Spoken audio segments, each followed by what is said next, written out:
Hare Krishna, Hare Krishna, Krishna Krishna, Hare Hare, Hare Krishna, Hare Krishna, Krishna Krishna, Hare Hare, Hare Rama, Hare Rama, Rama Rama, Hare Hare, Hare Rama, Hare Rama, Rama Rama, Hare Hare. Hare Krishna, Hare Krishna, Krishna Krishna, Hare Hare, Hare Hare Krishna, Hare Krishna, Krishna Krishna, Hare Hare.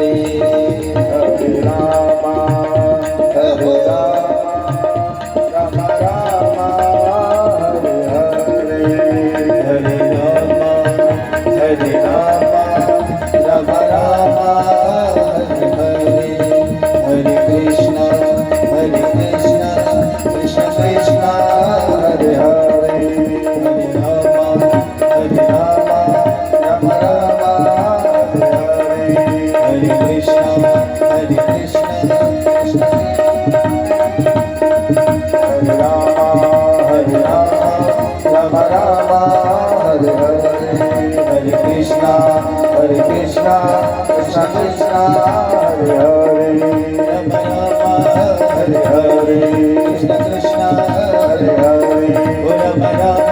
Hare Hare.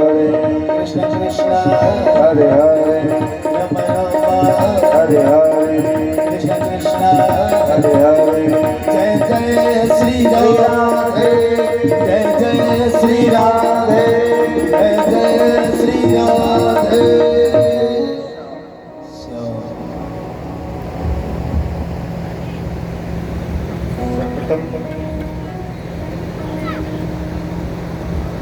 साक्षात नंदन घनश्याम श्री कृष्ण जी महाराज आकर के अपनी व्यासगति ग्रहण करें। मातृ शक्ति माताओं, भगवत भक्तों, उपस्थित महानुभाव, पार से पधारे सभी अतिथिगण, वैष्णव जन, साधु समाज, ऋषि समाज, संत समाज, सबको मेरा बारंबार नमस्कार प्रणाम स्वीकार हो। धर्म और आप उपस्थित हुए नित्य प्रति की भांति सप्तम दिवस के श्रीमद्भागवत महापुराण की दिव्य पावन कथा श्रवण करने हेतु प्रभु के चरणारविंदों में सप्तम पुष्प अर्पित करते हुए सब मिलकर के भाव से श्रद्धा से कथा का रसपान करें। बड़े आनंद का विषय, बड़ा ही दिव्य मनोहर प्रभाव। सुकृताल नामक के स्थान पर परम मित्रागी अवधूत संत श्री सुखदेव मुनि राजा परीक्षित के कल्याणार्थ मेरे प्रभु की दिव्य पावन कथाओं का वर्णन श्रवण करा रहे हैं। गंगा का किनारा है, शीतल मन सुगंधित वायु का मनोहर दिव्य वातावरण। परम पूजनीय श्री सुखदेव मुनि राजा परीक्षित के कल्याणार्थ मेरे प्रभु की दिव्य पावन कथाओं का वर्णन श्रवण कराते हुए कहते हैं, राजन, आज तुम्हारे जीवन काल का 7वां दिन है और श्रृंगी के श्राप अनुसार तक्षक आकर के तुम्हें डसने वाला है। हे राजन, तक्षक के आने से पूर्व मैं कथा को विराम दे यहाँ से प्रस्थान कर जाऊंगा, इसलिए तुम्हारे मन में जो भी संशय हो, जो भी भ्रम हो, उसे मुझे बतलाओ, ताकि मैं तुम्हारे मन के सारे संशय को दूर कर सकूं और तुम सहजता से परम पति के कल्याण के मार्ग को प्राप्त कर जाओ। यदि तुम्हारे मन में कोई भी संशय भ्रम रह गया तो राजन, मुक्ति में बाधा पड़ जाएगी। इसलिए तुम्हारे हृदय के जो भी उद्गार हैं उन्हें मेरे सम्मुख व्यक्त करो, ताकि मैं उन सबको दूर कर सकूं और तुम सहजता से परम गति के कल्याण के मार्ग को प्राप्त कर जाओ। परीक्षित कहने लगे, हे गुरुदेव, आपकी मधुर मुखारविंद से प्रभु की दिव्य पावन कथा का वर्णन श्रवण करके मेरा जीवन धन्य हो गया।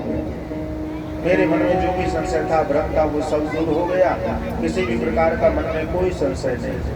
मुझे बड़ा आनंद प्राप्त हो रहा है प्रभु की इन दिव्य पावन कथाओं के वर्णन को श्रवण करके।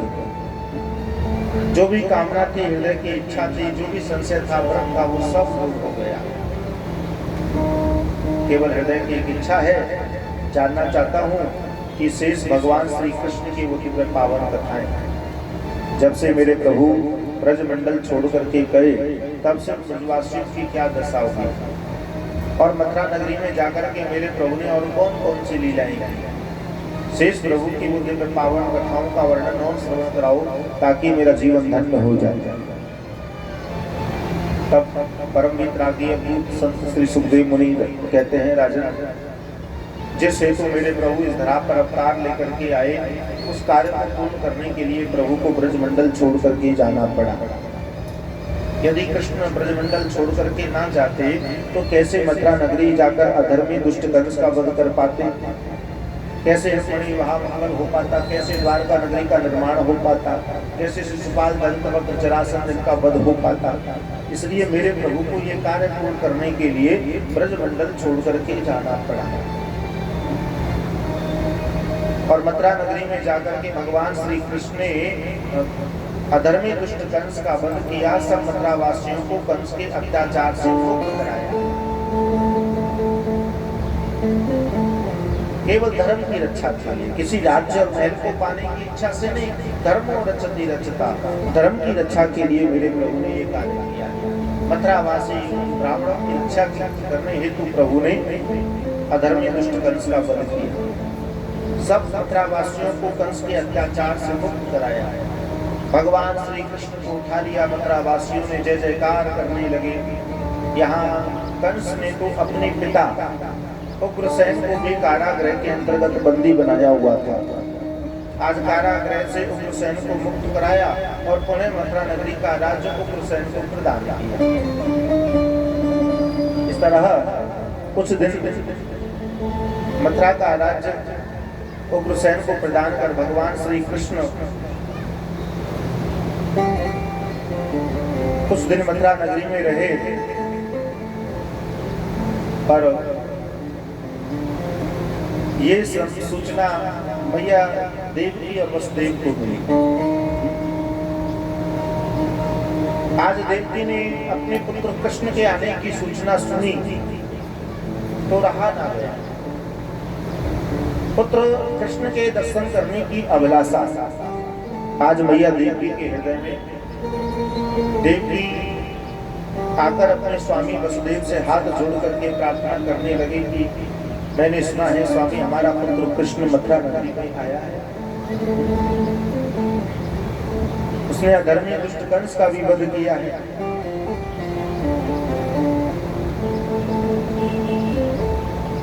अब तो अपने पुत्र कृष्ण को लेकर के आना चाहिए। एक बार मुझे मेरे पुत्र कृष्ण से मिलाना। आज देवकी वसुदेव से अपने पुत्र कृष्ण से मिलने की बात कहती है कि एक बार मुझे मेरे पुत्र कृष्ण से मिला। देवकी के वचन वसुदेव ने सुने। वसुदेव का भी तो हृदय है, वो भी तो उन्हीं का ही पुत्र है।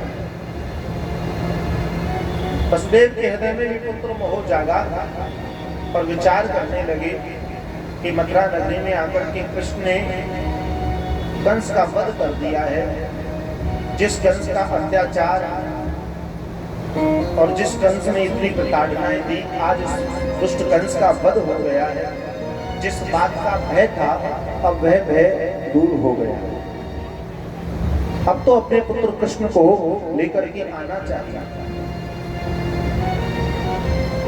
हृदय में पुत्र मोह जागा और अपने पुत्र कृष्ण को लेने के लिए आने को वसुदेव तैयार हो गए। और देवकी के इन वचनों को सुन अपने पुत्र कृष्ण को लेने के लिए, मेरे प्रभु को लेने के लिए आज वसुदेव मथुरा नगरी आने लगे। रथ में आरोहण हो आज मथुरा नगरी पहुंचे और उग्रसेन के महलों में प्रवेश किया। जाकर के उग्रसेन से मिले। उग्रसेन ने वसुदेव के आगमन को देखा तो जलपान कराया। आने का कारण जाना। वसुदेव आज अपने पुत्र कृष्ण के बारे में पूछते हैं। उग्रसेन कहने लगे, कि पुत्र कृष्ण से मिलना है तो आपको गुरु आश्रम जाना होगा, क्योंकि कृष्ण महलों में नहीं, कृष्ण को सांदीपन ऋषि के आश्रम में विद्या अध्ययन ग्रहण कर रहे हैं, गुरुकुल में। आज वसुदेव ने जब कृष्ण के बारे में जाना कि कृष्ण गुरुकुल में है, तो अपने पुत्र कृष्ण को लाने के लिए वसुदेव वहां जाने को भी तैयार हो गए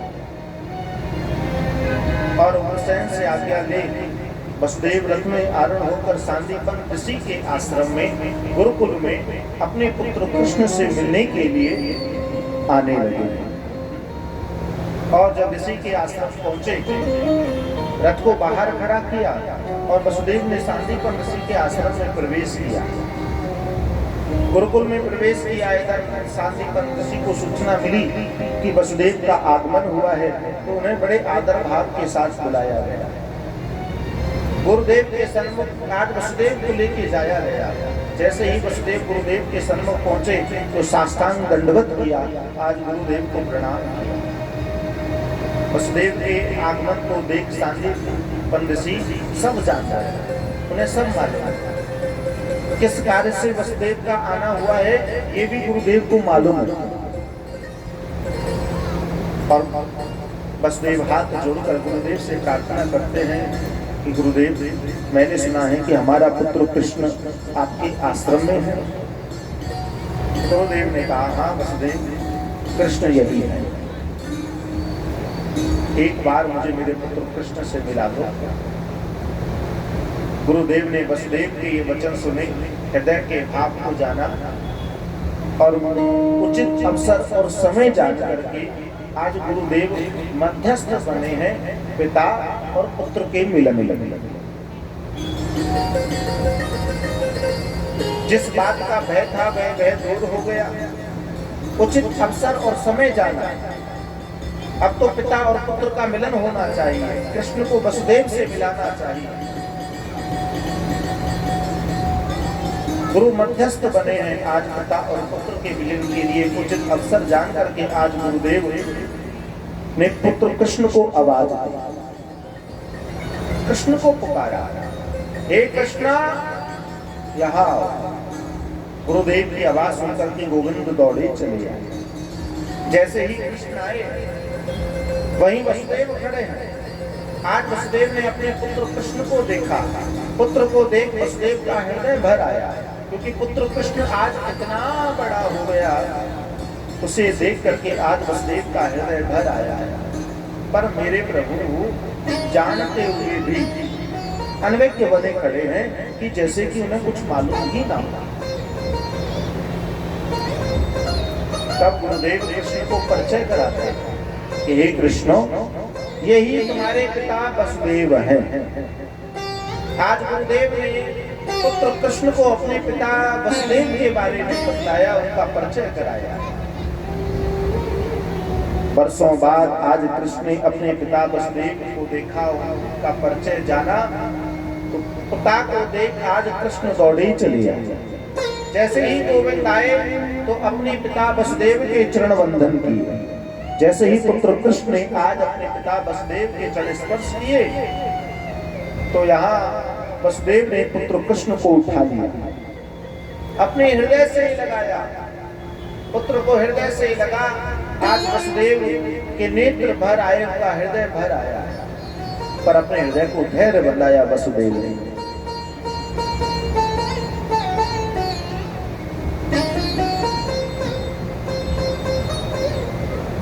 और कहने लगे, पुत्र, हृदय में विचार आने लगा कि जिस पुत्र के प्राणों की रक्षा के लिए उसे गोकुल ग्राम छोड़ करके आया था, आज वो पुत्र कृष्ण इतना बड़ा हो गया।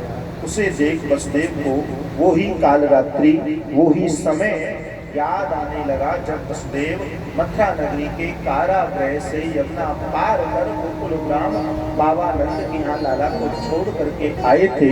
आज उन्हें वो ही दिन, वो ही काल रात्रि याद आ गई।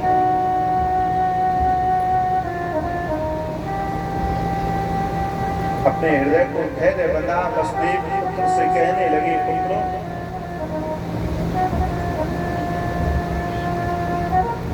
तुम्हारी मैया देवकी ने तुम्हें बहुत याद किया है। एक बार जाकर उस देवकी को सुख प्रदान करो कृष्ण।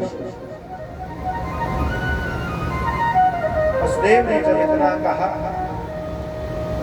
तो मेरे प्रभु को आज अपनी मैया देवकी की बहुत याद आई।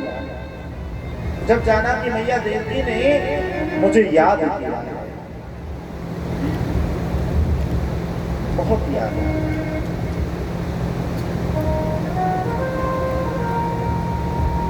वसुदेव किसी कार्य से तो आए, आज मैया देवकी को मेरी आवश्यकता पड़ी है तो क्यों ना जाकर मैं देवकी को सुख प्रदान करूं। कृष्ण जाने को तैयार है, पर गुरुदेव के आश्रम में है, उनके बंधन में है, कैसे जाए। जब तक गुरुदेव की आज्ञा ना मिले तब तक कैसे जाए।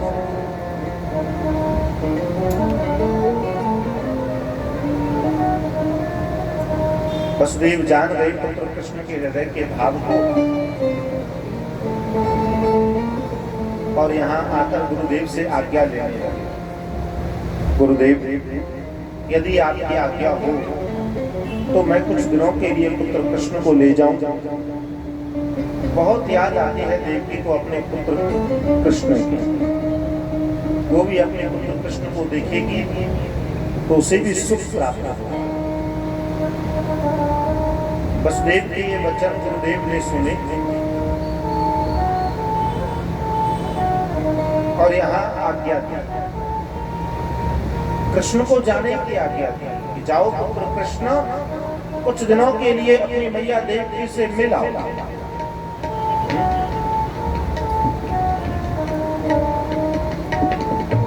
बस इसी आज्ञा का ही तो मेरे प्रभु को इंतजार था।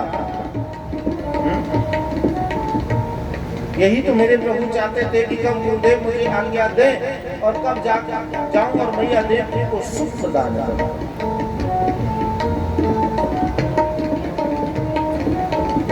गुरुदेव की आज्ञा मिली है, जाओ पुत्र, कुछ दिनों के लिए अपनी मैया देवकी से मिल आओ। और गुरुदेव की आज्ञा प्राप्त कर आज कृष्ण जाने को तैयार, विलंब नहीं किया।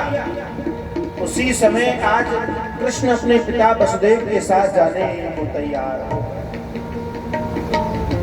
और पुत्र को पाकर के आज वसुदेव का हृदय तो बड़ा प्रसन्न है, पर आज अपने पुत्र कृष्ण को अपने साथ जाते देख वसुदेव का हृदय और प्रसन्न हो गया और अपने पुत्र कृष्ण को लिए वसुदेव जाने लगे। पुत्र को पाकर आज वसुदेव का हृदय तो बड़ा प्रसन्न है और आश्रम से बाहर निकले। जैसे ही बाहर निकले तो आज वसुदेव ने पुत्र कृष्ण को रथ में बिठाया और स्वयं वसुदेव आज रथ को में बैठ रथ को हाँकने लगे। पुत्र कृष्ण को रथ में बिठाया है और स्वयं वसुदेव रथ को हाँक रहे हैं।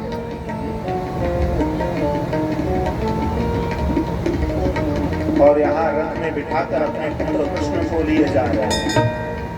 जाते जाते हृदय में नाना प्रकार के भाव और विचार आ रहे हैं। वसुदेव के हृदय में विचार आया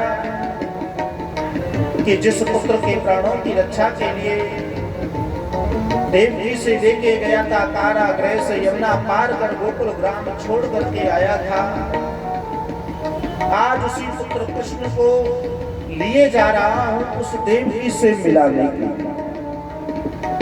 जिस पुत्र कृष्ण के आने का इंतजार उस देवकी को दिन रात बना रहता है कि मेरा पुत्र कृष्ण आएगा, कृष्ण आएगा, आज उस देवकी का पुत्र कृष्ण उससे मिलने के लिए जा रहा है। वसुदेव के हृदय में बड़ा भाव और प्रसन्नता हो रही है क्योंकि पुत्र कृष्ण को आज देवकी से मिलाने के लिए जा रहे हैं।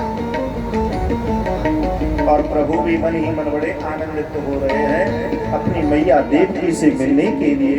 गोविंद भी उतावले हो रहे हैं और वसुदेव पुत्र कृष्ण को लिए जा रहे हैं। नाना प्रकार के हृदय में ऐसे भाव वसुदेव के हृदय में आ रहे हैं। इधर देव जी को सूचना मिली कि मेरा पुत्र कृष्ण आ रहा है। पुत्र के आने की सूचना पाते ही मैया देव जी दौड़ पड़ी और प्रथम महल के द्वार पर आकर के देव जी खड़ी हो गई और वहीं द्वार पर खड़ी होकर देव जी अपने पुत्र कृष्ण के आने की राह निहार द्वार पर खड़ी है, राह निहार रही है। समय निकलता जा रहा है पर पुत्र कृष्ण अभी नहीं आया। द्वार पर खड़ी होकर दूर से राह निहार रही है। समय निकलता जा रहा है, पुत्र अब तक नहीं आया है, तो हृदय की व्याकुलता आज देवती की बढ़ती जा रही है।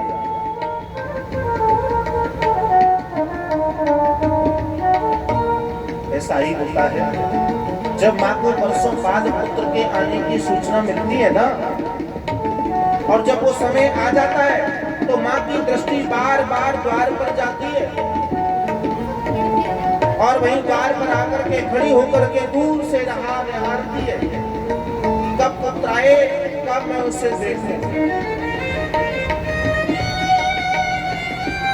आज वही स्थिति मैया देवती की हो रही है जो द्वार पर खड़ी होकर के पुत्र के आने का इंतजार देवती कर रही है।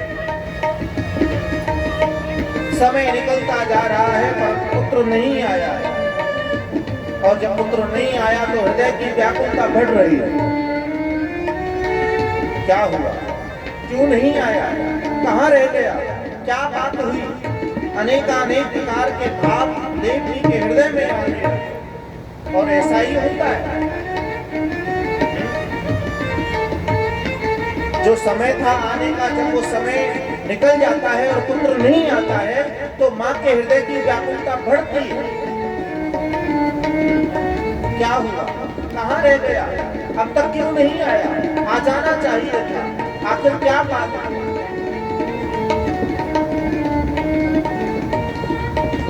दूर दूर तक जहां तक उसकी दृष्टि जाती है वहां तक देखती है, इंतजार करती है, व्याकुलता बढ़ती जाती है।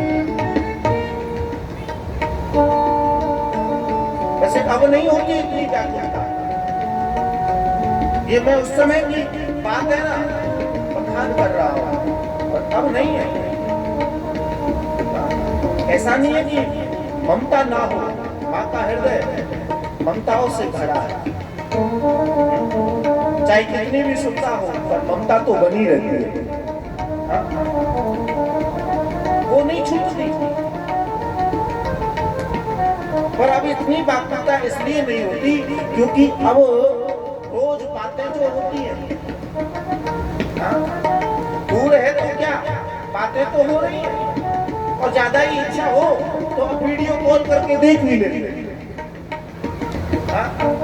कैसा है, क्या कर रहा है, पता चल जाएगा। सारी स्थिति जान लेते हैं। जब पूर्ण रूप से संतुष्ट होते हैं तो अच्छा लगता है, इसलिए ज्यादा व्याकुलता नहीं होती। पर फिर जब आने का समय आता है ना कि आज आ रहा है, तो बस माँ का हृदय बड़ा प्रसन्न होता है, अपने उस पुत्र के आने की सूचना पाता है।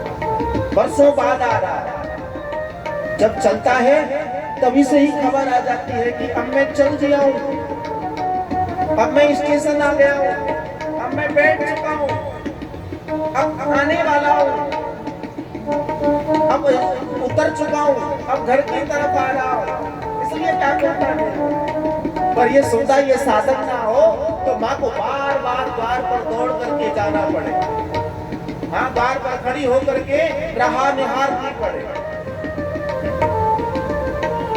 अब तो जैसे ही घर पर पहुंच जाता है, द्वार पर पहुंच जाता है, तुरंत फोन की घंटी बज जाती है, माँ समझ जाती है कि आ गया। हाँ, पर वो विषय, ये संग बड़ा विचित्र है। देवकी का हृदय, जो दुख देवकी ने पाया वो कष्ट कौन न पाया। ऐसा दुख देवकी ने पाया, कभी माँ को ऐसा सपना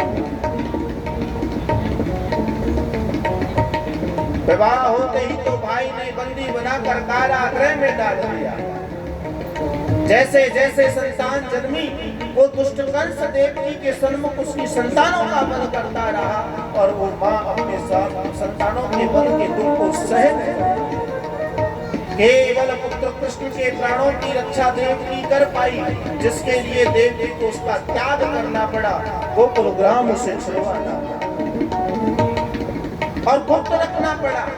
कंस की इतनी प्रताड़नाएं देवकी ने सही की, पता कृष्ण तेरा ही पुत्र है, पर पुत्र के प्राणों की रक्षा के लिए एक भी बार देवकी ने ये नहीं कहा कि कृष्ण मेरा ही, केवल उसके लाल के प्राणों की रक्षा के लिए। और आज उसका वो पुत्र कृष्ण उससे मिलने के लिए आ रहा है तो माँ देवकी का हृदय अपने पुत्र को देखने के लिए, उसे पाने के लिए लालायित हो रहा है, व्याकुल हो रहा है। द्वार पर खड़ी होकर के देवकी अपने पुत्र के आने का इंतजार कर रही है और कृष्ण आज अपनी उस मैया देवकी से मिलने के लिए आ रहे हैं, जिसके लिए देवकी ने इतना दुख और कष्ट पाया है। इतने में वसुदेव पुत्र कृष्ण को लेकर चले आए, महलों की ओर रथ को बाहर खड़ा किया और कृष्ण को लेकर आने लगे। जैसे ही प्रथम महल के द्वार पर आज मेरे प्रभु ने प्रवेश किया तो दूर से देवकी ने अपने स्वामी के साथ अपने पुत्र को आते देखा और उसे आते देख देवकी वहीं बेसुध खड़ी रह गई। देवकी के नेत्रों से नीर बहने लगा। देवकी को ऐसा लगा कि कहीं ऐसा तो नहीं कि मैं कोई स्वप्न देख रही हूँ, क्योंकि अब तक देवकी स्वप्न में अपने पुत्र कृष्ण को आते देखती और जब वो स्वप्न टूटता तो देवकी को बड़ा दुख होता। आज देवकी को ऐसा लग रहा है कि मैं कोई स्वप्न तो नहीं देख रही हूँ जिसके टूटने पर मुझे और भी भारी कष्ट पहुंचे। इतने में कृष्ण अपनी मैया देवकी के पास चले आए।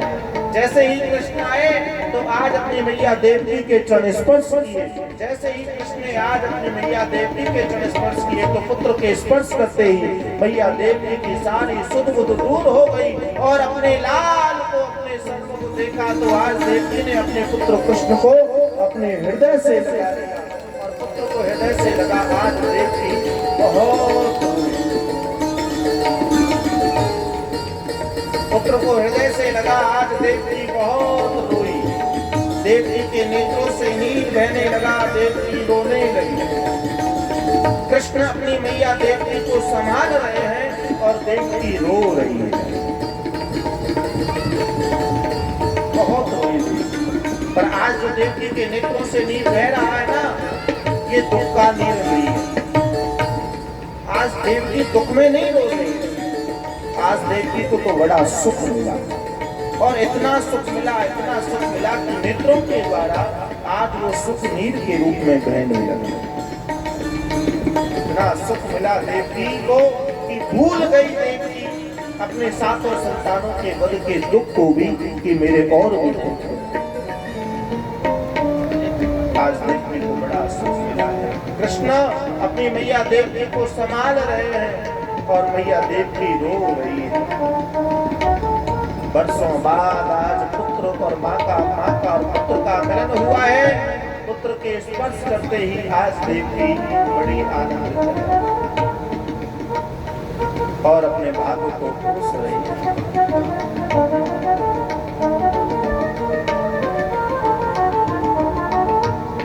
आज देवकी अपने पुत्र कृष्ण से कहने लगी, देख देखो इस माँ का दुर्भाग्य, कैसा भाग्य है इस माँ का कि इस माँ ने 8 पुत्रों को जन्म देने का सौभाग्य तो पाया, पर किसी भी पुत्र के लालन पालन करने का सुख इस माँ को प्राप्त ना हो सका। पुत्रों, कैसा भाग्य है। मैंने सुना है कि तूने बड़े बड़े असुर राक्षसों का वध किया है, पूतना का, अगासुर का, बकासुर का, तृणावर्त का, शंखचूड़ का, और मथुरा नगरी में आकर के तूने अधर्मी दुष्ट कंस का भी वध किया। पुत्रों, इतनी शक्ति, इतना बल तुझे कहां से प्राप्त हुआ? लगता है ये उस मैया यशोदा के माखन का बल है, क्योंकि भाग्य मेरा थोड़ी ना, भाग्य तो उस मैया यशोदा का लिखा था। धन्य उस मैया यशोदा को जिसने मेरे लाल को इतना बड़ा, इतना शक्तिशाली बना दिया। धन्य उस मैया यशोदा को। देवी अपने भाग्य को कोस रही है और मैया देवी के भाग्य को सराह रही है। मैया यशोदा के भाग्य कि धन्य उस मैया यशोदा का भाग्य। भाग्य तो उस मैया यशोदा का लिखा था ना, तेरे लालन पालन करने का सुख तो उस मैया यशोदा के भाग्य में था। मेरा भाग्य ऐसा कहाँ जो ये माँ अपने हाथों से अपने पुत्र को, अपने लाल को भोजन भी करा सके। इनके लालन पालन करने का तो सुख को प्राप्त ही नहीं हुआ। आज इस प्रकार देवी अपने भाग्य को कोसते हुए यशोदा के भाग्य को सराहने लगी। पर कृष्ण आए हैं देवी को सुख देने के लिए। 11 वर्ष 6 माह 24 दिन व्यतीत हो जाने के पश्चात आज मैया देवी को अपना पुत्र कृष्ण जो मिला है। कितने दिनों के बाद कृष्ण के हृदय में विचार आया कि प्रभु देवी को सुख देना चाहते हैं। अब तक बहुत दुख पाया पर आज सुख देने के लिए आए।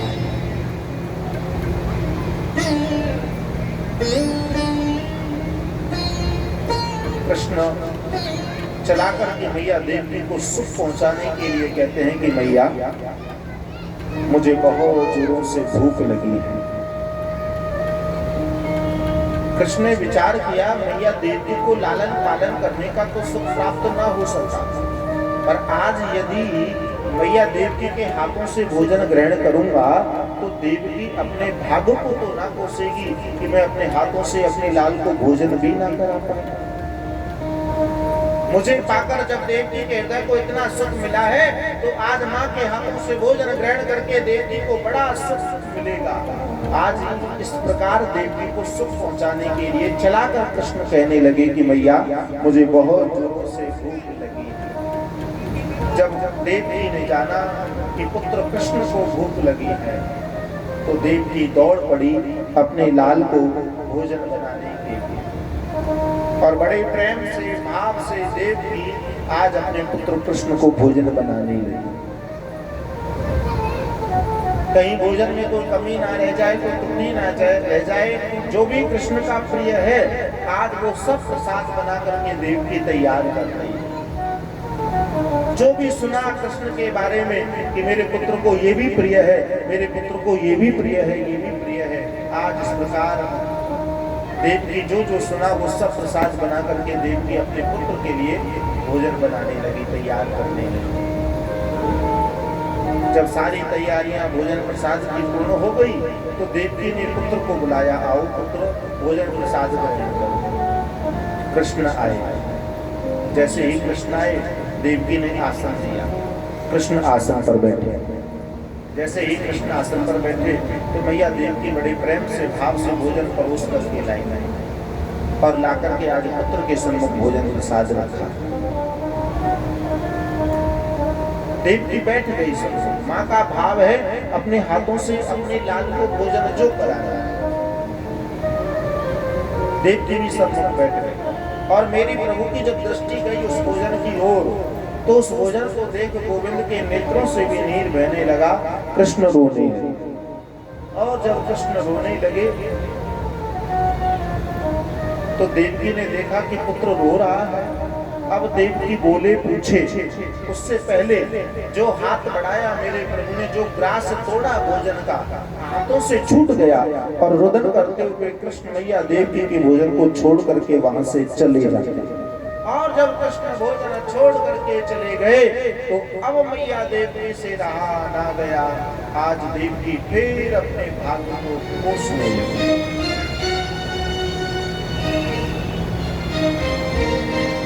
आज देवी बार बार उस भोजन की ओर देखने लगी जो कृष्ण के लिए बनाए हैं।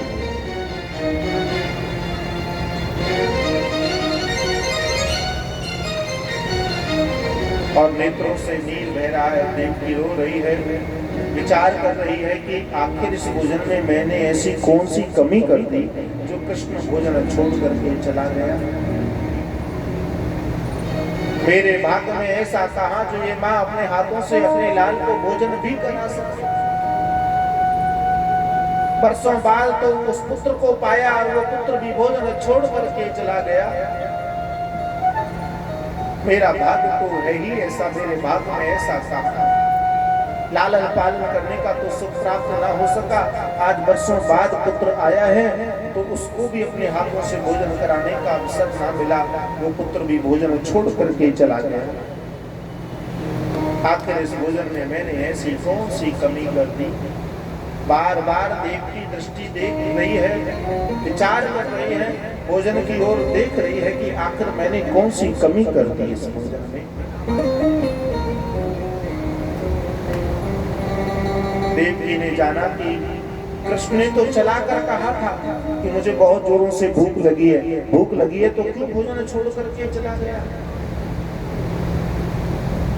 कहीं ऐसा तो नहीं कि मेरे पुत्र कृष्ण से किसी ने कुछ कह तो नहीं दिया? इस महल में मेरे पुत्र को कोई दुख कोई कष्ट तो नहीं?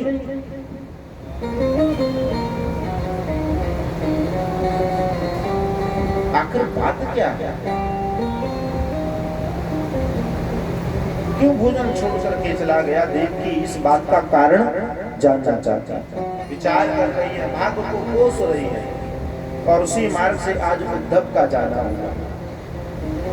उद्धव जब उस मार्ग से जा रहे थे तो देवकी ने उद्धव को बुलाया, अरे उद्धव जरा यहाँ आना। उद्धव आए। जैसे ही उद्धव आए, जो भोजन परोसा था आज कृष्ण के लिए, देवकी उद्धव को वो भोजन दिखलाने लगी और पूछने लगी, जरा देख उद्धव, इस भोजन में मैंने कहीं कोई कमी की हो तो? देखा उद्धव ने, भैया देवकी ने बड़े सुंदर स्वादिष्ट भोजन बनाए हैं और जो भी कृष्ण का प्रिय है वो सब प्रसाद बनाया है। देवकी विचार कर रही है और उद्धव कह रहे हैं कि भैया अपने पुत्र कृष्ण के लिए बनाए हैं ना? हाँ उद्धव, बनाए तो उसी पुत्र के लिए हैं, पर वो तो भोजन छोड़ करके ही चला गया। क्या? हाँ उद्धव, कृष्ण भोजन छोड़ करके चला गया, इसलिए तो तुझे बुलाया है। मुझे तो अपने हृदय की बात बता ना पाया, पर कृष्ण तेरा सखा है, तुझे तो अपने हृदय की बात बता ही सकता है। जाकर पूछ उस कृष्ण से कि आखिर इस भोजन में मैया देवकी ने ऐसी कौन सी कमी कर दी। जाकर पूछो उस कृष्ण से कि आखिर क्यों कृष्ण भोजन छोड़ करके चला गया। क्या बात है, इस महल में मेरे पुत्र को कौन सा कष्ट है, कौन सा दुख है, किसी ने कुछ कह तो नहीं दिया। आज उद्धव से मैया देवकी का ये दुख देखा ना गया। उद्धव जानते हैं क्योंकि उद्धव ने संभाला है अब तक मैया देवकी को। आज उद्धव को क्रोध आया, आवेश आया। कहां है कृष्ण? चारों तरफ महलों में उद्धव ने कृष्ण को ढूंढा, पर कहीं भी कृष्ण ना मिला। सूचना मिली कि कृष्ण महल की अटारी पर खड़े हैं। उद्धव ढूंढते ढूंढते पहुंच गए महल की अटारी पर। देखा कृष्ण पूर्वाभिमुख दिशा की ओर निहार रहे हैं। आज पूर्वाभिमुख दिशा की ओर निहारते हुए उद्धव ने जब देखा तो पीछे से जाकर के कृष्ण को पुकारा, हे कृष्ण। देखा कृष्ण ने उद्धव आया है, पर मेरे प्रभु के नेत्रों से तो नीर बह रहा है, कृष्ण रो रहे हैं। और उद्धव ने अपनी ही बात कृष्ण से कही, आवेश में आ गया, हे कृष्ण तू क्या चाहता है? क्यों बार बार मैया देवकी को दुख देने के लिए चला आता है? अरे क्या बिगाड़ा मैया देवकी ने तेरा जो तुझसे बार बार दुख देने के लिए चला आता है? भूल गया? पर आज तुझे बताना होगा कि आखिर तू मैया देवकी से चाहता क्या? भूल गया? वो आकाशवाणी यदि कंस से ये ना कहती कि देवकी की 8वीं संतान तेरी मृत्यु का कारण बनेगी, तो क्यों कंस वसुदेव देवकी को बंदी बनाता?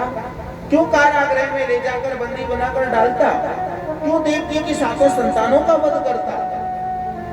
पर ये सब कुछ सहा और तेरे प्राणों की रक्षा के लिए देवकी ले आई, गोकुल ग्राम छुड़वा दिया। यदि वो इतना त्याग ना करते तो वो तेरा भी वध कर देते पुत्र। पर तू है कि उस देवकी को दुख देने के लिए आया है। क्या कमी कर दी मैया देवकी ने इस भोजन में? उद्धव पूछ रहे हैं कृष्ण से।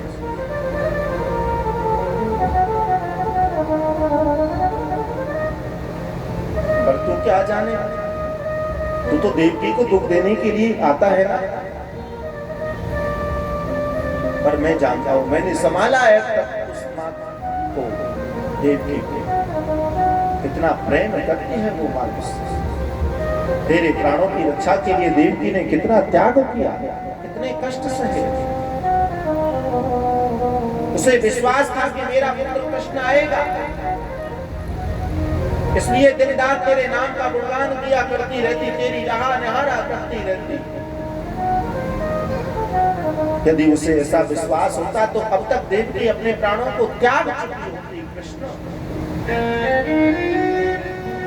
क्या बिगाड़ा है उस माँ ने तेरा? पर आज तुझे बताना होगा कि आखिर तू देवकी से क्या चाहता है। उस मैया देवकी को क्यों तुम देना चाहता है?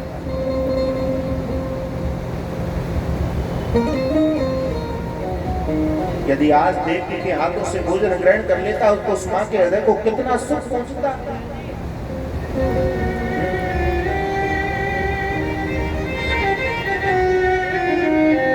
उससे किसी ने कुछ कहा हो तो बता, इस महल में कोई कष्ट तो पहुंचा हो तो बता। पर आज तुझे बताना होगा कि आखिर तू चाहता क्या है। आवेश में ये सब बातें उद्धव मेरे प्रभु से कहे जा और गोविंद सुन रहे हैं। प्रभु के नेत्रों से नीर बह रहा है, कृष्ण रो रहे हैं।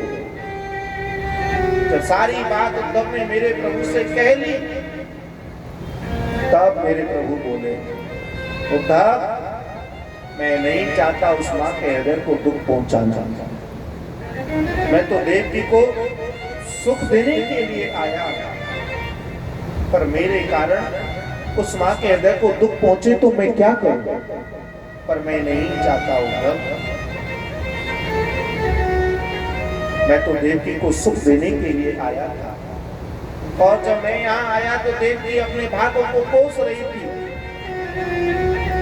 कि मैं अपने हाथों से अपने लाल लालों का पालन भी ना कर पाई, भोजन भी ना करा पाई। तो मैंने चला कर कहा कि मुझे बहुत जोरों से भूख लगी है, ताकि मैया देवकी अपने भागों को ना कोसे। पर मेरा भाव ये नहीं था कि मैं उस माँ के हृदय को दुख पहुंचाऊं। मैया देवकी ने उस भोजन में कहीं कोई कमी नहीं की। उद्धव, मुझे इस महल में कोई दुख नहीं है, कोई कष्ट नहीं है, मुझसे किसी ने कुछ नहीं कहा। पर मैं मैया देवकी के भोजन को छोड़ करके चला आया। जानना चाहता है क्यों भोजन छोड़ करके चला आया? तो सुन, आज मैं तुझे अपने दुख का कारण बताता हूँ। जब मेरे सम्मुख भोजन रखे ना, मेरी दृष्टि गई जब उस भोजन की ओर तो देखा मैंने, मैया देवकी ने इस भोजन में माखन मिश्री रखे थे। उस माखन को देख मुझे उस मैया यशोदा की याद आ गई, जिसे मैं गोकुल ग्राम में छोड़ करके आया। उस माखन को देख मुझे उस ब्रजमंडल की याद आ गई, जिस ब्रजमंडल में मैंने अपनी ऐसी अनेक लीलाएं की। उस माखन को देख मुझे ब्रज के ग्वाल वालों की याद आ गई, उन गोपियों की याद आ गई, उन गौओं की याद आ गई, जिन्हें मैं प्रतिदिन चलाने के लिए वृंदावन जाया करता था। मुझे संपूर्ण उस ब्रजमंडल की याद आ गई, जिस ब्रजमंडल में मैंने अपनी ऐसी अनेक लीलाएं की। उद्धव, उनकी सबकी याद आने पर मैया देवकी के भोजन को मुझे छोड़ करके आना पड़ा, क्योंकि मेरे नेत्र भर आए, मुझे रोना। यही कारण है मैया देवकी के भोजन को छोड़ करके आने का उद्धव, और कोई कारण नहीं है, क्योंकि बरसों बाद मुझे उस मैया यशोदा की याद आई है, जिसे मैं छोड़ करके आया। और यहाँ आकर मैं आज बरसों के बाद उस ब्रजमंडल की दिशा को निहार रहा हूँ। जब से मैंने उस ब्रजमंडल को छोड़ा ना, तब से पूरे ब्रजमंडल की दशा बदल गई है। देख रहा हूँ यहीं से उस ब्रज की दशा को, बाबा आनंद मैया यशोदा की दशा को देख रहा हूँ। तब जिन्हें मैं परसों का आश्वासन दे के आया, आज वर्ष बीत गए, जिनकी अवस्था बदल गई। आज भी ब्रजमंडल के वो ग्वाल वाल, वो गोपियां मेरी राह निहारे खड़ी हैं। आज भी मेरे नाम का गुणगान कर रहे हैं। आज भी मेरी याद में वो सब ब्रजमंडल की ग्वाल वाल वो गोपियां यमुना के तट पर मेरी बैठकर इंतजार करने में लगी। लता पता भी सूख गई है, उन लोगों ने भी चारा खाना छोड़ दिया है। मेरे वियोग में पूरा ब्रजमंडल बदल चुका है। यहीं से देख रहा हूँ ब्रज की दशा को, कितना प्रेम करते हैं वो मुझसे, और मैं इतना निष्ठुर हूँ कि उन सब के प्रेम को छोड़ करके चला आया। देख रहा हूँ तब यदि ब्रज प्रेम की दशा को देखना है तो जाकर देख ले तू ब्रजमंडल की दशा को कि वो मुझसे कितना प्रेम करते हैं। और इस जगत में सार है ना वो तो केवल एक प्रेम का सार है, बाकी ये सब संसार झूठा। हे प्रेम जगत में सार और कछु सार नहीं है, यह झूठा यह संसार और कछु सार नहीं है। इस जगत में सार है तो केवल प्रेम का ही सार है, बाकी ये सब संसार झूठा है। उधो जाकर देख ले तू ब्रजमंडल के दशा को कि वो मुझसे कितना प्रेम करते हैं। आज मेरे प्रभु ने उद्धव को ब्रजमंडल जाने की आज्ञा दी कि जाकर देख ले। उद्धव को बड़ा अभिमान है अपने ज्ञान का, और इसी ज्ञान के अपमान का नाश करने के लिए मेरे प्रभु ने उद्धव को ब्रज जाने की आज्ञा दी कि जाकर देख ले।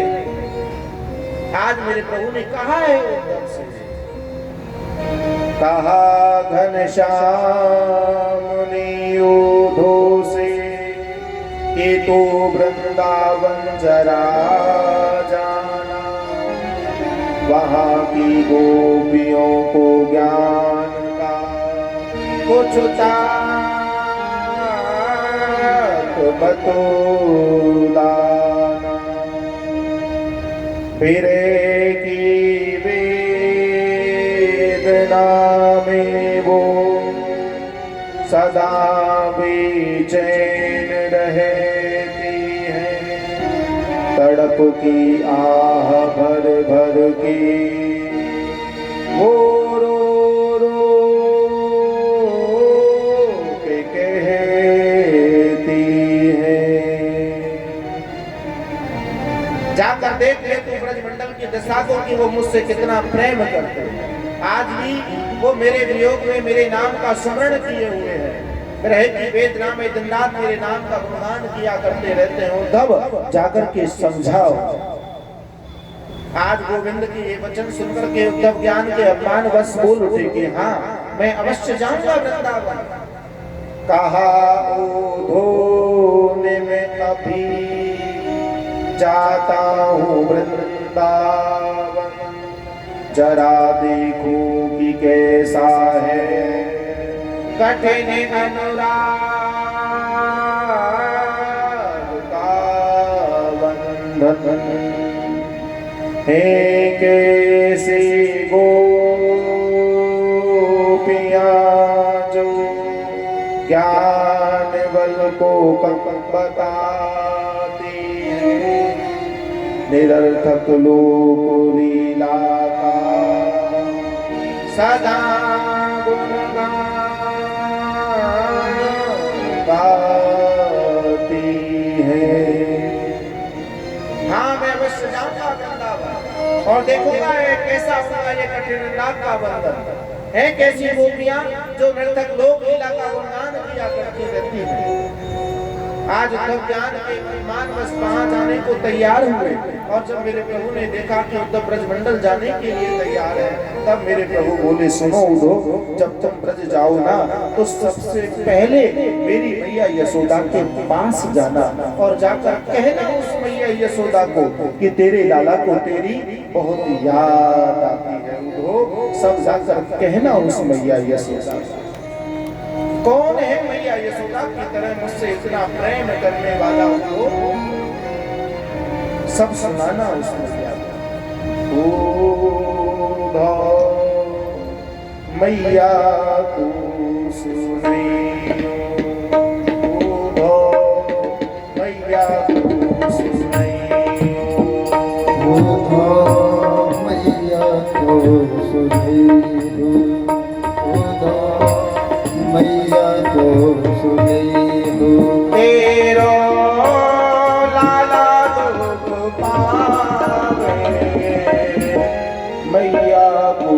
सुनियो उधो मैया को सुनियो तेरा लाला तो खुपावे मैया को सुनियो उधो मैया को सुनियो तो सब जाकर कहना उस मैया यशोदा से, कौन है मैया यशोदा की तरह मुझसे इतना प्रेम करने वाला?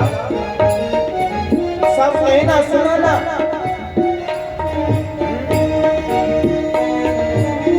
कोई न मुख लो बहता जल अच्छा पहुँच सवारे, कोई न मुख लो जल अजर पहुँचे सबरे कोई न मुकिलो बहताते जल अचरा पहुँच सवारे, कोई न मुकलो ये ताते जल अजर पहुँचे सबरे माखन रोटी नाम न जाने, माखन रोटी नाम न जाने कानून आवे,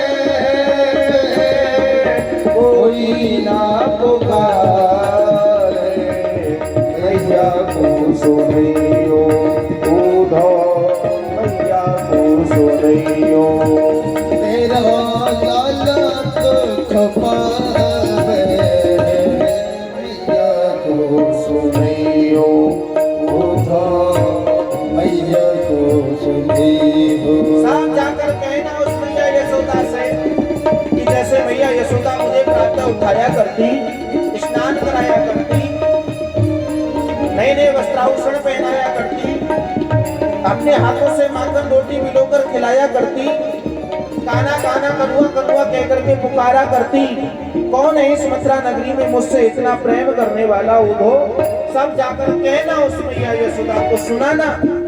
मिले बाबा आनंद तो बाबा आनंद को भी कहना उधो,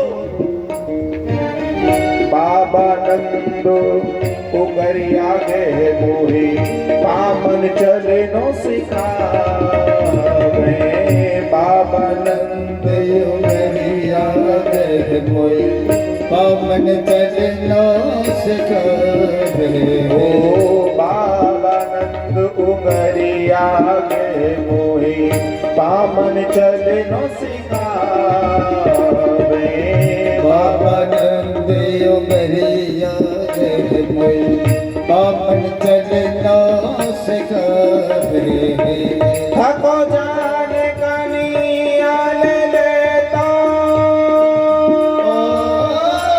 तब जान कनिया ले लेता भूले पहुँचे मोए दिए से लगावे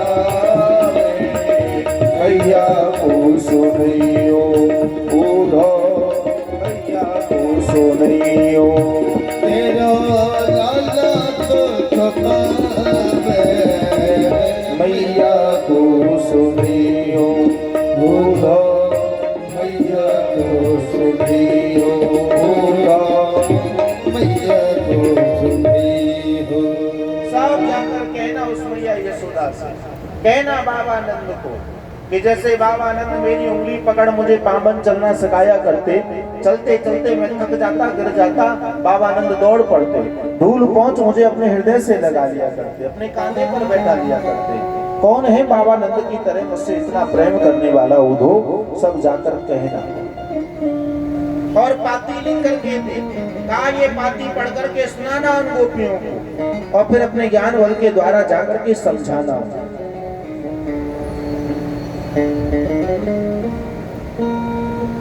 आज उद्धव मेरे प्रभु की दी हुई पाती लेकर जाने को तैयार हुए, जाते हुए मेरे प्रभु ने अपना रथ दिया, अपना मुकुट भी दिया,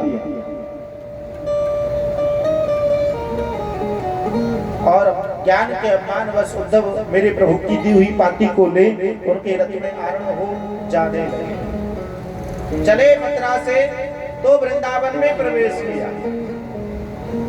चले कुछ दूर मथुरा से तो वृंदावन निकट आया, वहीं से प्रेम ने अपना अनोखा रंग दिखलाया। जैसे ही वृंदावन आए हैं तो वृंदावन में आते ही प्रेम ने अपना अनोखा रंग दिखाना आरंभ कर दिया। आज उद्धव के वस्त्र झाड़ियों में उलझ गए, उद्धव उन वस्त्रों को सुलझाने लगे। तब उन जड़ों से आवाज आती है, तुम कौन हो, कहां से आए हो? ये रत्न और मुकुट तो हमारे प्रभु का है। जड़ों की आवाज सुनकर के उद्धव का ज्ञान डगमगाने लगा कि इतना प्रेम जो कृष्ण के वियोग में ये जड़ भी सूख गए। पर संभाला अपने ज्ञान को उद्धव ने, दिया अपना परिचय में कृष्ण सखा उद्धव, अपने ज्ञान बल के द्वारा ब्रजमंडल के ग्वाल बाल गोपियों को समझाने के लिए जा रहा हूँ। तब उन जड़ों से आवाज आई, है उद्धव, जिस ज्ञान को लेकर के तू वहां जा रहा है ना, तेरा ज्ञान बल वहां नहीं चलने वाला। तू अपने ज्ञान को लेकर के वहां ना जा। उलझ कर वस्त्र में कांटे लगे ऊधों को समझाने, तुम्हारा ज्ञान पर्दा फाड़ देंगे वो प्रेम दीवाने। वो प्रेम दीवाने हैं और प्रेम दीवानों के सन्मुख ज्ञान बल नहीं चल सकता। उद्धव, तू अपने ज्ञान को लेकर के वहां ना जा। जड़ों की आवाज सुनकर के उद्धव का ज्ञान डगमगाया, पर ज्ञान के अपमान वश उद्धव ने अपने वस्त्रों को सुलझाया और अपने ज्ञान को ले उद्धव गोकुल ग्राम की ओर आने लगे। ग्वाल बाल यहाँ रहे थे, दूर से रथ को आते देखा तो लगा कि हमारे प्रभु आ गए। कृष्ण आ गए, कृष्ण आ गए, कृष्ण आ गए, जोर से शोर मचाया। पर रथ जैसे ही निकट पहुंचा, रथ तो कृष्ण का है पर उस रथ में जो बैठा है ना, वो हमारा कृष्ण नहीं है। और कृष्ण को ना पाकर ग्वाल बाल बोल उठे, तुम कौन हो, कहां से आए हो? ये रथ और मुकुट तो हमारे प्रभु का है। तब उद्धव ने अपना परिचय दिया, मैं कृष्ण सखा उद्धव, जो मथुरा नगरी से आया हूं। मुझे बाबा नंद के द्वारे जाना है, बताओ नंद भवन का मार्ग बतलाओ। तो ग्वाल वालों ने उद्धव को नंद भवन का मार्ग बतलाया और उनके बताए हुए मार्ग पर उद्धव चले। पहुंचे नंद भवन के द्वारे, रथ को बाहर खड़ा किया और नंद भवन में प्रवेश किया। जैसे ही नंद भवन में प्रवेश किया ना, काना काना कृष्णा कृष्णा के नाम की गूंज उद्धव ने सुनी। ये आवाज कहां से आ रही है? उद्धव सुनते सुनते सुनते पहुंच गए नंद भवन के आंगन में। देखा मैया यशोदा बैठी है, पास में पलना रखा है और मैया यशोदा के हाथों में माला लगी है। कृष्णा कृष्णा रटती जा रही है। तब उद्धव ने जाकर के पीछे से मैया को पुकारा। जैसे ही मैया को पुकारा तो एक बार तो यशोदा बोल उठी, चुप हो जाओ, ज्यादा शोर ना मचाओ, मेरा लाला जाग जाएगा। ऐसा कहते हुए मैया यशोदा पलना झुलाते हुए अपने लाला को लोरी गाते हुए सुलाने लगी और उद्धव प्रेम का ये अद्भुत दर्शन करने लगे कि मैया यशोदा अपने लाला को लोरी गाते हुए सुला रही चांदी की डोरी सोने का पलना, चांदी की डोरी सोने का पलना, झूला झूला तो कहो मेरी ललेना। चांदी की डोरी सोने का पलना, चांदी की डोरी सोने का पलना, झूला झूला तो मेरी ललेना। चांदी की डोरी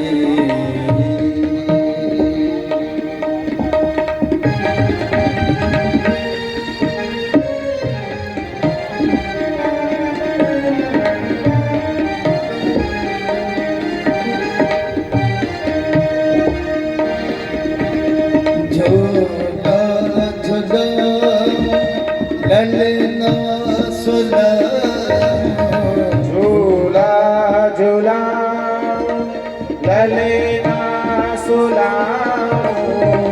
झूला झूला ललना सुला, झूला झूला ललेना सुला।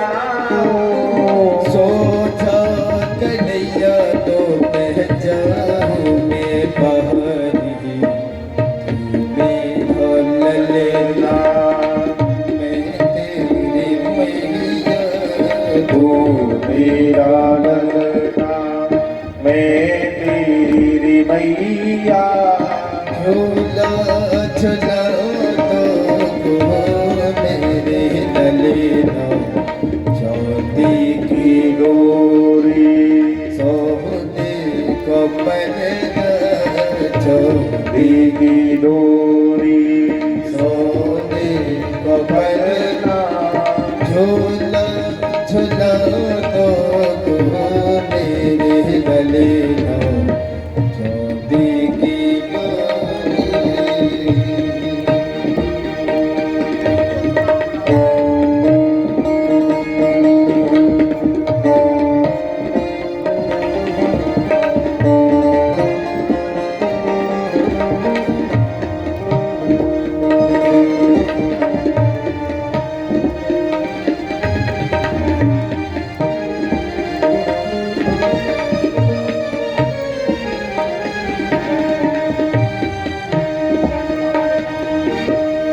तेरी छटा छप कैसे निहारो तेरे छटा छवि कैसे निहारो तेरे छटा छप कैसे निहारो तेरे छटा छवि कैसे निहारो सूरत पे तेरे मैं जीवन पारो तुम्हें हो ललना मैं तेरी मैया तुम्हें हो ललना मैं तेरी मैया झूला जला तो मेरे ललना चांदी की डोरी को पहना चांदी की डोरी सोने को पलना झूला जला तो मेरे ललना चांदी की डोरी सोने को पहना चांदी की डोरी सोने को पलना झूला जला ओ मेरे ललना झूला चलाओ तो ओ मेरे ललना झूला जला मेरे ललना चांदी की डोरी बड़ा अद्भुत दिव्य दर्शन आज उद्धव देखने लगे कि कृष्ण यहाँ कहाँ, वो तो मथुरा नगरी में है, जरा देखूं तो पल्ले में झांक कर तो देखा पाया कृष्ण की प्रतिमा रथ मैया यशोदा उसे अपना लाला जान झुला रही है। प्रेम का ये अद्भुत दर्शन जब उद्धव ने किया तो उद्धव का ज्ञान डगमगाने लगा कि इतना प्रेम जो कृष्ण की प्रतिमा रथ मैया यशोदा उसे अपना लाला जान झुला रही है। तो उद्धव ने अपना परिचय दिया, मैया मैं कृष्ण सखा उद्धव जो मथुरा नगरी से आया हूं। कृष्ण सखा उद्धव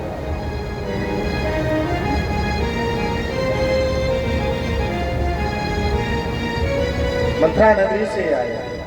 क्या मथुरा नगरी से आए हो? हाँ मैया। जरा बताओ तो हमारा कृष्ण मथुरा नगरी में सहकुशल तो है ना, उसे कोई दुख कोई कष्ट तो नहीं? उद्धव बोले मैया तुम्हारे लाल को मथुरा नगरी में एक ही दुख है, एक ही कष्ट है। ये क्या दुख है? कि उसे तुम्हारी बहुत याद आती है। क्या वो हमें याद करता है? हाँ मैया वो तुम्हें बहुत याद करता है। रहने दे, क्यों बात बना रहा है? अब वो क्यों हमें याद करेगा? अब वो बड़े बड़े महलों में रहने लगा, अब क्यों हम गांव वालों को याद करेगा? उद्धव बोले नहीं भैया उसे बहुत याद आती है। क्या कहता है? कहता है कि जब मैं छोटा था तो मैया यशोदा मुझे प्रातः उठाया करती, स्नान कराया करती, नए नए वस्त्राभूषण पहनाया करती, काना काना कनुआ कनुआ कहकर पुकारा करती, अपने हाथों से माखन रोटी मिलूकर खिलाया करती। बहुत याद आती है तुम्हारे लाल को तुम्हारी। मैया को लगा कि हमारा लाल हमें याद तो करता है। इतने में बाबा नंद हाथ में डंडा लिए हुए चले आए। जैसे ही बाबा नंद आए तो यशोदा बोल उठी, सुनो स्वामी हमारे कृष्ण के सखा उद्धव आए हैं मथुरा नगरी से। कावानंद बोले कहो उद्धव क्या सोचना है, हमारा पुत्र कृष्ण मथुरा नगरी में सकुशल तो है ना। उद्धव बोले बाबा तुम्हारा पुत्र मथुरा नगरी में सकुशल है, बस उसे एक ही दुख है, एक ही कष्ट है। क्या दुख है उसे कि तुम्हारी बहुत याद आती है। क्या वो हमें याद करता है? हाँ बाबा याद करता है। कहता है कि जब मैं छोटा था तो बाबा नंद मेरी उंगली पकड़ मुझे पामन चलना सिखाया करते, चलते चलते मैं गिर जाता थक जाता, बाबा नंद दौड़ पड़ते, दूर पहुंच मुझे अपने हृदय से लगा लिया करते, कांधे पर बैठा लिया करते। बहुत याद आती है तुम्हारे लाल को तुम्हारी। बाबा नंद कहने लगे चलो दूर रहे खुश रहे, कभी कभी हमें ऐसे ही याद कर लिया करे, ऐसे ही जीवन पार हो जाएगा। इतना कहे बाबा नंद चले गए आगे मेरे घर। और अब इस प्रेम की नगरी को छोड़ कर चला गया है रोहे रहा ब्रजधाम, रोहे रहा ब्रजधाम। इस प्रेम की नगरी को छोड़ कर चला गया है रोहे रहा ब्रजधाम, रोहे रहा ब्रजधाम। इस प्रेम की प्रेम की नगरी को छोड़ कर चला गया है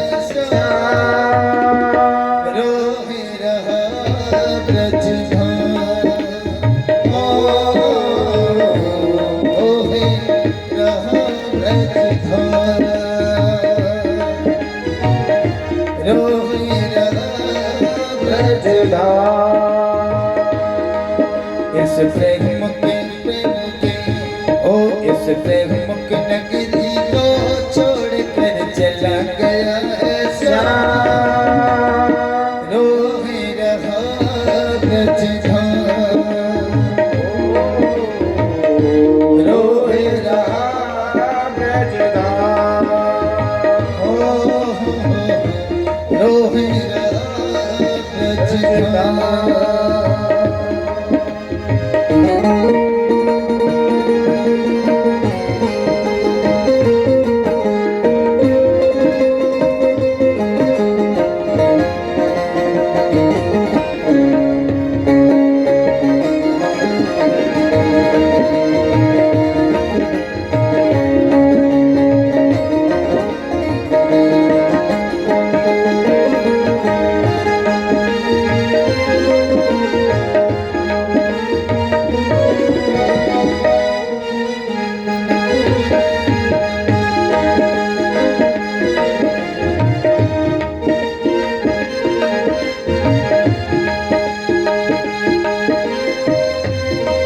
हुई कौन खता हमसे जो तुम नहीं आए हैं, हुई कौन जो तुम नहीं आए हैं, हुई कौन खता हमसे जो तुम नहीं आए हैं, हुई कौन खता हमसे जो तुम नहीं आए हैं। कथा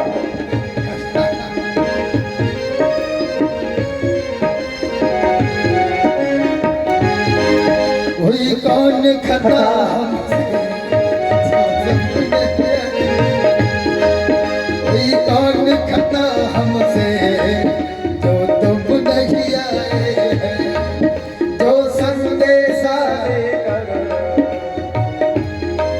बातें भिजवाई हैं, जो संदेशा लेकर पाती भिजवाए हैं।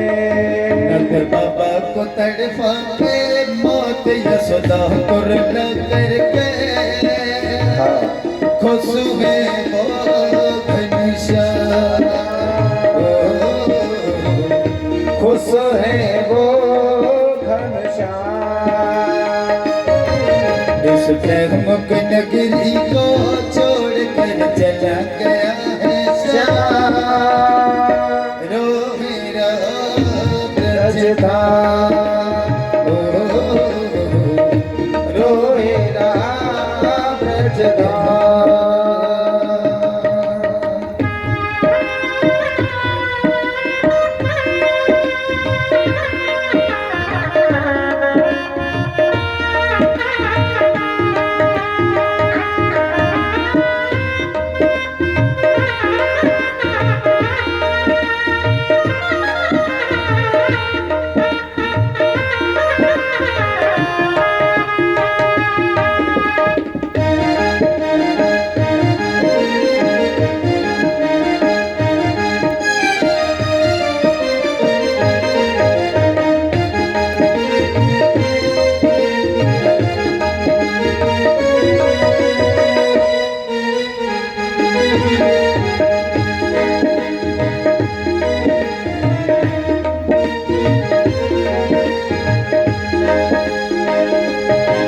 हुई कौन खता हमसे जो तुम नहीं आए हैं, जो संदेशा दे गए बातें भिजवाई है, जो संदेशा दे करो बातें भिजवाए हैं, जो संदेशा दे गए बातें भिजवाई है, जो संदेशा दे करो पाती भिजवाए हैं। नंद बाबा को तड़फा के माते यशोदा कुरला करके खुश है वो घनश्याम, खुश है वो घनश्याम। इस प्रेम की नगरी को छोड़ कर चला गया रोहेरा ब्रजधाम, रोहेरा ब्रजधाम, रोहेरा ब्रजधाम।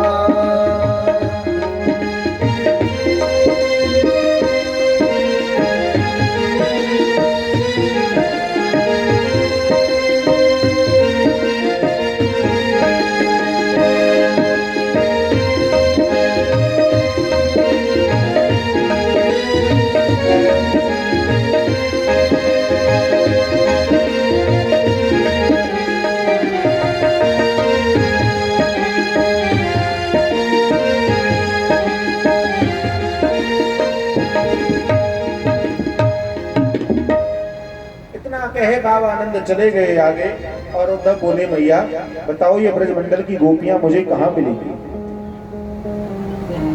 तब उद्धव के द्वारा पूछने पर मैया यशोदा बोली सुनो उद्धव, ये सब ब्रजमंडल की गोपियां निधवन में कुंज में बैठी सब कृष्ण की याद कर रही है। आज उद्धव उन सब गोपियों को ढूंढते ढूंढते चले गए निधवन में, और जब निधवन में पहुंचे तो वृक्ष की आड़ में छिप करके आज ब्रजमंडल की उन गोपियों की चर्चाओं को सुनने में लगे। छिपकर आज गोपियां आपस में प्रभु की चर्चा करने में लगी हैं कि इतना समय हो चुका अब तक हमारे सांवरिया नहीं आए, आखिर क्या बात है। आपस में इस प्रकार चर्चा कर रही हैं, अपनी अपनी बातें बतला रही हैं, और तब वृक्ष की आड़ में छिपकर के सब गोपियों की बातों को सुन रहे हैं। और यहाँ गोपियां आपस में मेरे प्रभु की याद में बैठी उनकी चर्चा करने में लगी। उनकी याद उन गोपियों को सता रही है। मेरे भक्त तुम्हारी याद आती है, तुम्हारी याद आती है, बताओ क्या करें मोहन, बताओ क्या करें मोहन। तुम्हारी याद आती है, तुम्हारी याद आती है, बताओ क्या करें मोहन।